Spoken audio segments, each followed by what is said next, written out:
ரமலான் 19ஆம் நாளில் இமாம் அலி இப்னு அபி தாலிப் அவர்களுக்கு என்ன நடந்தது தெரியுமா?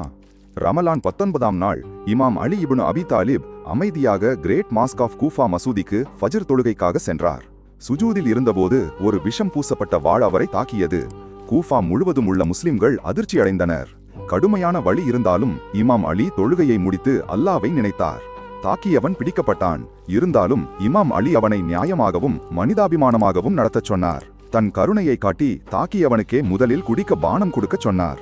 பலவீனமாகவும் காயமடைந்தும் இமாம் அலி அமைதியாக வீட்டிற்கு திரும்பினார். குடும்பம் கவலைப்படாதபடி பார்த்தார். அவருடைய தோழர்கள் வெளியே நின்று அழுதபடி அவரின் நலனுக்காக துவா செய்தனர்.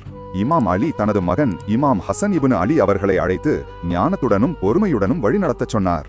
முஸ்லிம்கள் நீதியை, ஒற்றுமையை, தொழுகையை, கருணையை, நேர்மையை காப்பாற்ற வேண்டும் என்று அறிவுரை கூறினார். தாக்கியவனை பற்றி நியாயமான தண்டனை மட்டும் இருக்க வேண்டும், பழிவாங்குதல் கூடாது என்று கூறினார். தன் கபிர் எதிரிகள் சேதப்படுத்தாமல் இருக்க மறையாக அடக்கம் செய்ய வேண்டும் என்று கேட்டார். சில நேரம் கழித்து இமாம் அலி அமைதியாக அல்லாவை சந்தித்தார். அவரது நம்பிக்கையும் நல்ல வழிகாட்டுதலும் உலகிற்கு என்றும் நினைவாக இருந்தது.